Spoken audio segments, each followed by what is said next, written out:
नमस्कार प्रिय विद्यार्थियों, आज मैं प्रतिभा शुक्ला आपको एक कहानी पढ़ाने जा रही हूँ, जिस कहानी को सुबोध भारती पाठ्यपुस्तक से लिया गया है।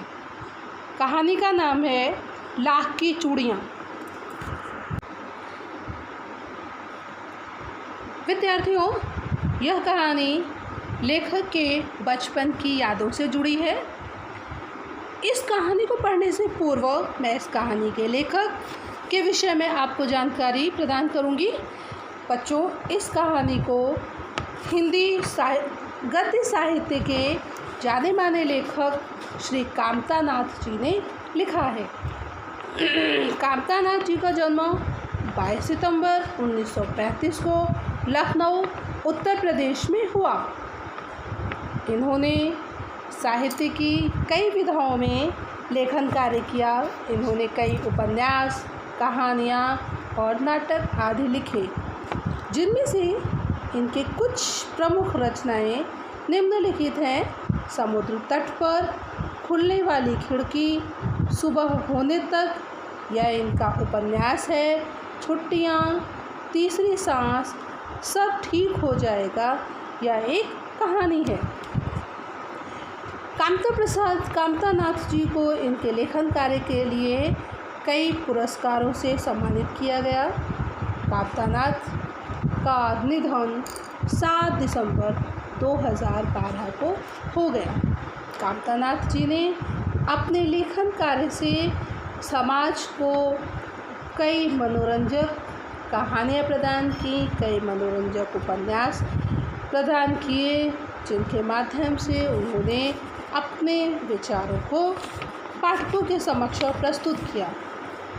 इसी कड़ी में यह कहानी जो हम पढ़ने जा रहे हैं, लाख की चूड़ियाँ, यह लेखक के बचपन की एक कहानी है। इस कहानी में 2 पात्र हैं, जिनमें एक का नाम बदलू है और दूसरा स्वयं लेखक है। बच्चों, इस पाठ में लेखक ने गांव में रहने वाले ग्रामीणों के द्वारा कई कुटीर और लघु उद्योगों को किया जाता था और जिसके द्वारा वे अपने जीविकोपार्जन करते थे। उन्हीं उद्योगों में से एक उद्योग लाख के उद्योग की विस्तृत चर्चा इस पाठ में लेखक ने की है।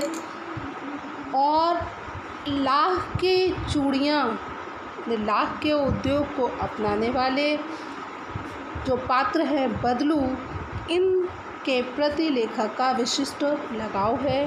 जिस साथ ही लेखक ने इस कहानी के माध्यम से इस विज्ञान और तकनीकी विकास के युग में यह भी स्पष्ट किया है कि जिन चीज़ों के द्वारा पूर्व में बच्चे खेलते थे, वो खिलौने, वो खेल की सामग्रियाँ आज इस विज्ञान के युग में लुप्त होती जा रही हैं। विज्ञान और तकनीकी के विकास ने लोगों की जीवन शैली को अत्यंत प्रभावित किया है। उनकी भावनाओं में भी बहुत बड़ा परिवर्तन ला दिया है।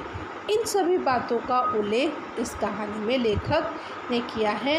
आइए अब मैं आपको इस कहानी के विषय में विस्तार से बताती हूँ। बच्चों, बचपन में हम लोग भी जब छोटे छोटे थे और आप लोग भी हैं, तो जब छुट्टियाँ होती हैं स्कूल की, तब दादी या नानी के घर जाते हैं। ठीक उसी तरह लेखक भी बचपन में अपने मामा के गांव जाता था। जब वह मामा के गांव जाता तो मामा के गांव में उसे एक व्यक्ति सबसे अच्छा लगता था, जिसका नाम था बदलू। और इसका कारण यह था कि बदलू लेखक उस बच्चे को सुंदर सुंदर लाख की गोलियां बनाकर दिया करता था। लेखक ने बताया कि उसे अपने मामा के गांव में जाने का सबसे बड़ा कारण यही प्रतीत होता था कि जब वो वहां से लौटता था तब उसके पास लाख की छोटी छोटी ढेरों गोलियां होती थी। और ये गोलियां अत्यंत रंग बिरंगी होती थीं, जो किसी भी बच्चे के मन को आकर्षित कर लेती थी। वैसे तो लेखक को अपने मामा के गांव में होने के कारण उसे बदलू नामक व्यक्ति को बदलू मामा कहना चाहिए था, लेकिन लेखक उसे बदलू मामा न कहकर बदलू काका कहता था, क्योंकि गांव के सभी बच्चे बदलू को बदलू काका के कहकर ही पुकारते थे। बदलू का मकान कुछ ऊंची जगह पर बना था और मकान के सामने एक बड़ा सा सहन था। जो सहन शब्द का अर्थ होता है घर के अंदर या घर के सामने खुला हिस्सा। उस खुले हिस्से बदलू के घर के सामने बड़ा खुला मैदान था, जिसमें एक पुराना नीम का पेड़ लगा हुआ था। उसी पेड़ के नीचे बैठकर बदलू अपना काम करता था। बदलू जहाँ पर काम करता वहीं पास में ही एक आग की भट्टी चलती रहती थी और जिसमें वह लाख को पिघलाता था।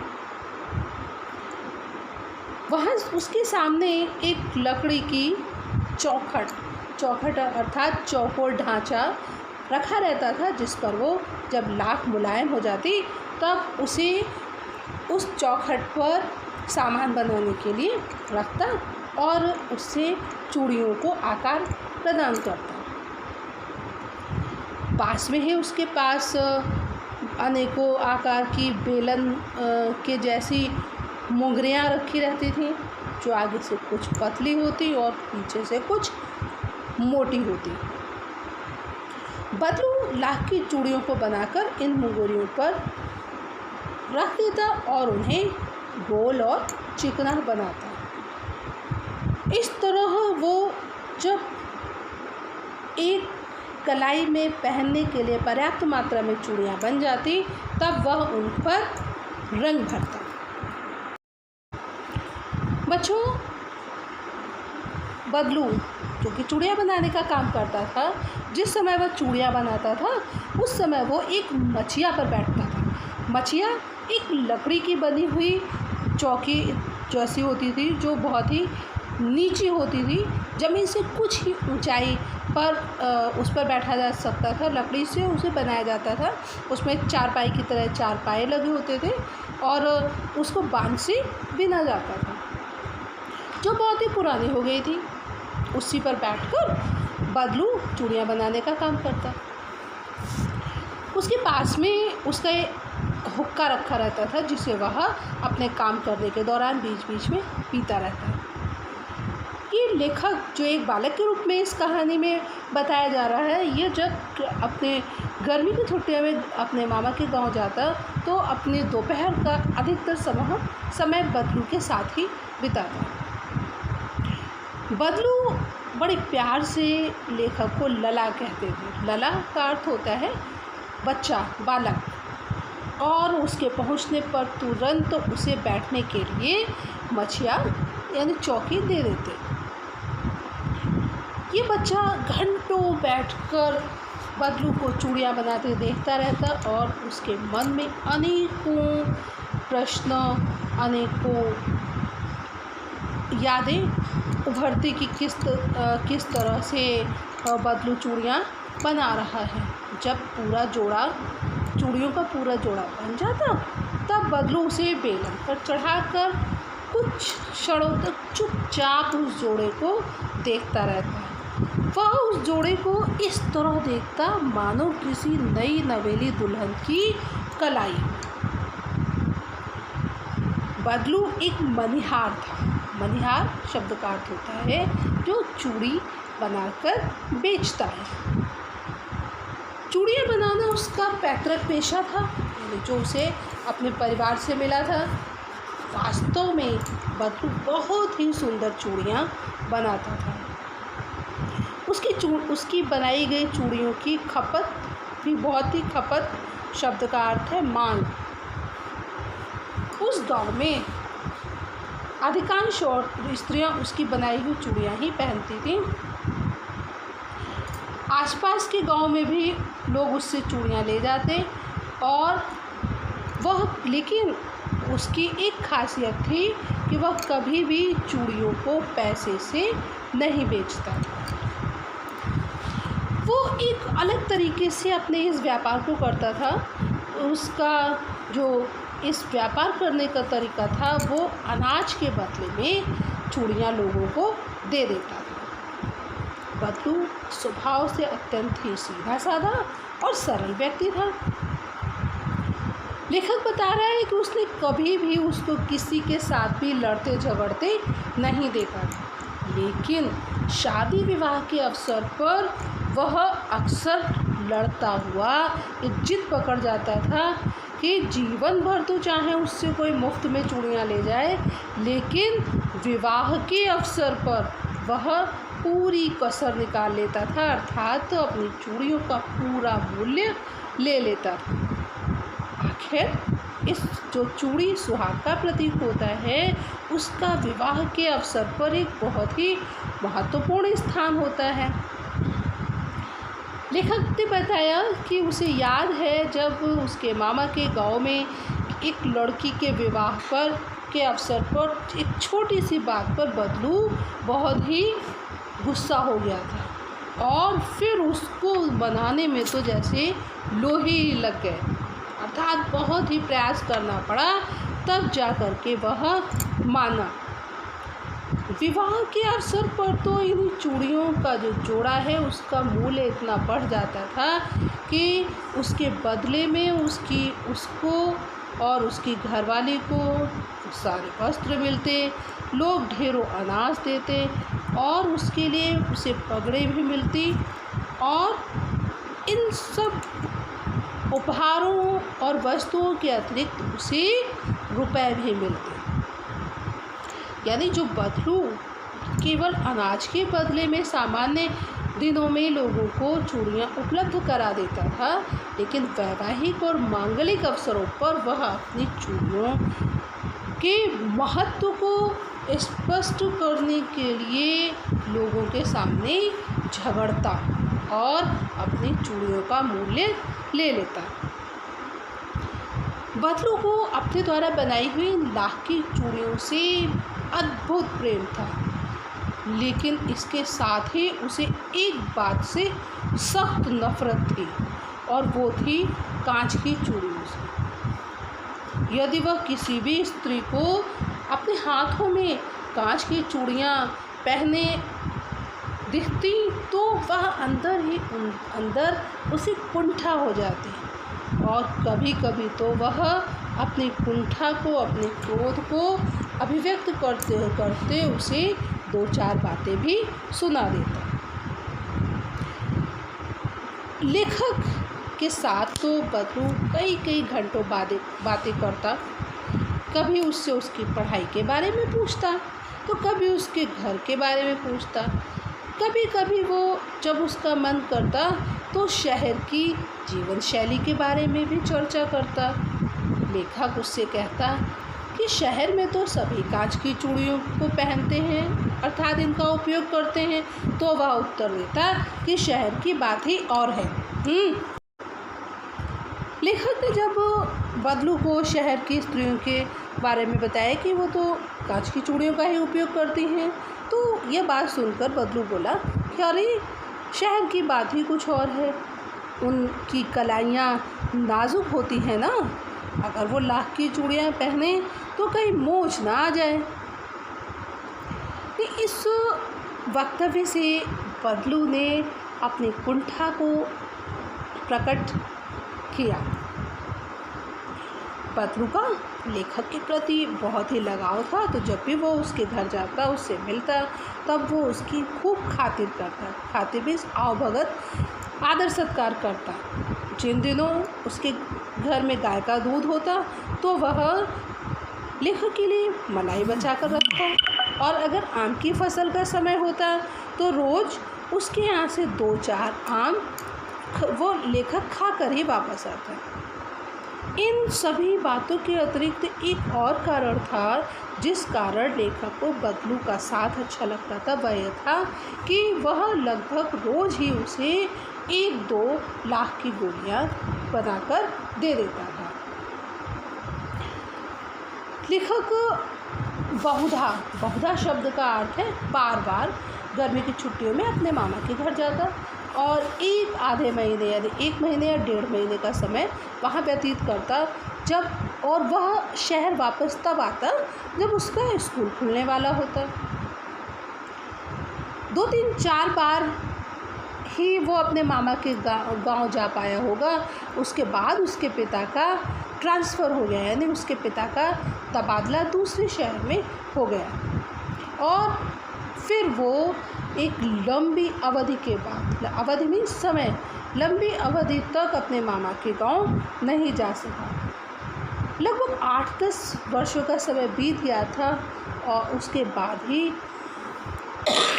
वह अपने मामा के गांव जा सका।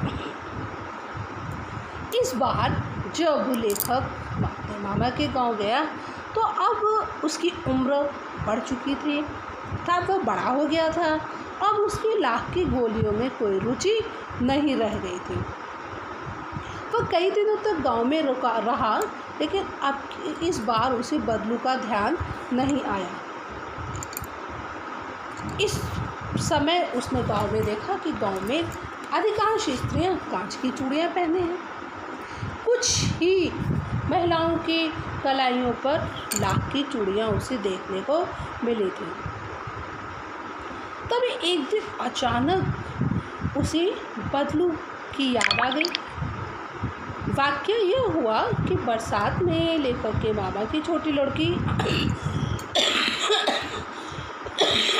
आंगन में फिसलकर गिर पड़ी और उसकी हाथ में जो कांच की चूड़ियाँ थी वो टूटकर उसकी कलाई में घुस गई और उसकी कलाई से खून निकलने लगा।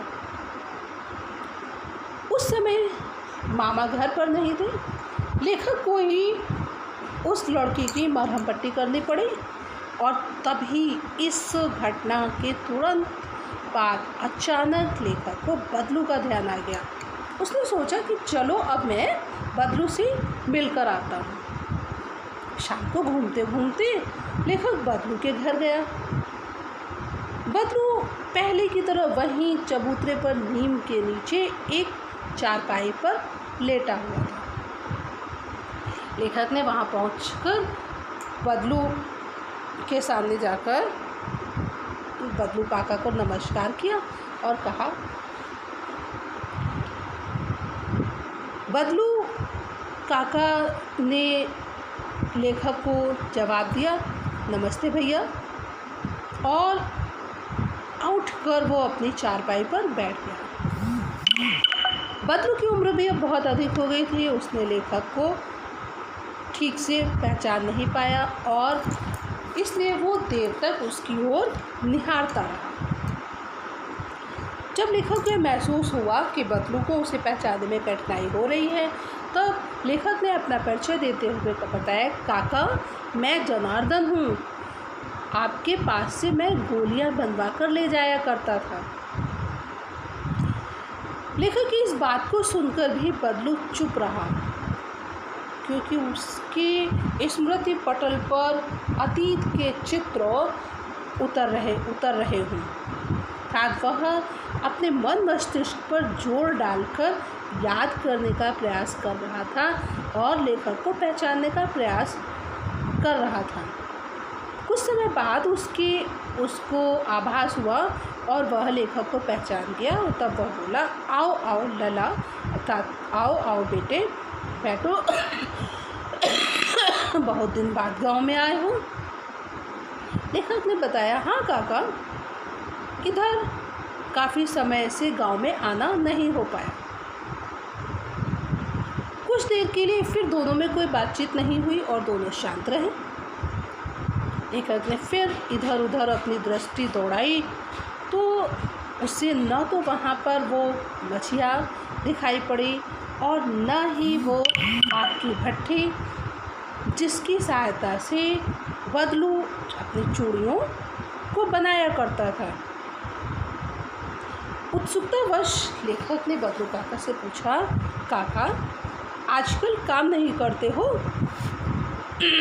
इस प्रश्न को सुनकर बदलू काका ने उत्तर दिया, नहीं बेटा, काम तो कई सालों से बंद कर दिया है। अब मेरी बनाई हुई चूड़ियों की कोई कुछ नहीं है, नहीं मेरी बनाई हुई चूड़े की कोई मांग नहीं है। अब तो गांव-गांव में कांच की चूड़ियों का प्रचार और प्रसार हो गया है। अधिकतर महिलाएं अब कांच की चूड़ियों का प्रयोग करती हैं। कुछ देर बदलू की इस बात को सुनकर लेखक कुछ देर चुप रहा और फिर बोला, मशीन युग है ना। बदलू ने कहा कि अरे यह तो मशीन युग है ना बेटा, आजकल सब काम मशीन से होता है। आजकल तो खेती के सभी काम भी मशीनों से होते हैं।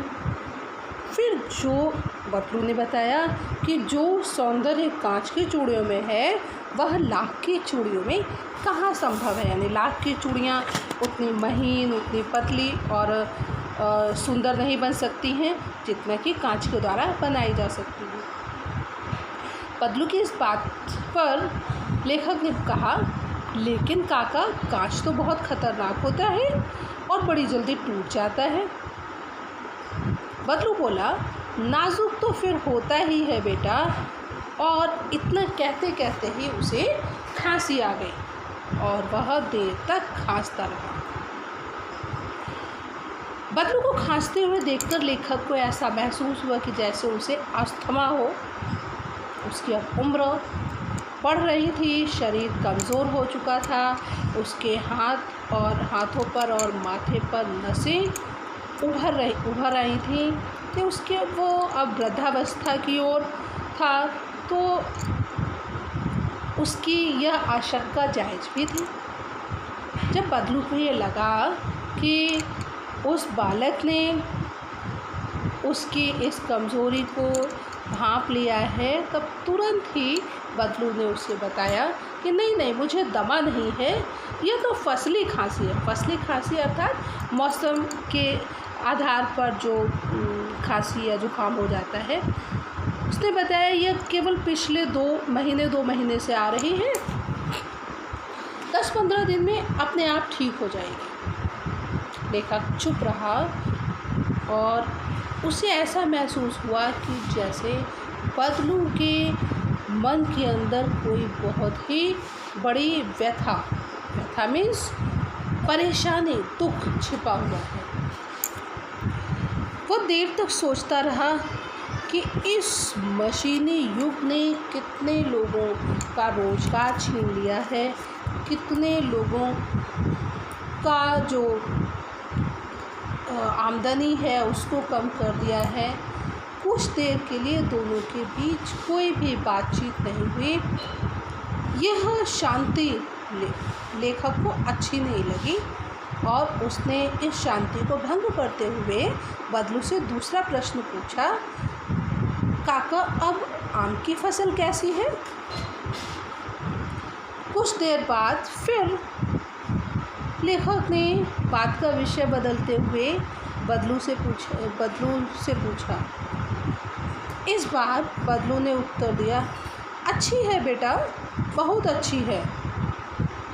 ऐसा लग रहा था कि जैसे इस प्रश्न का उत्तर उसने बहुत ही खुश होकर दिया हो और घर के अंदर रहने वाली अपनी बेटी को आवाज़ दी, अरे रज्जू, लला के लिए आम तो ले आ।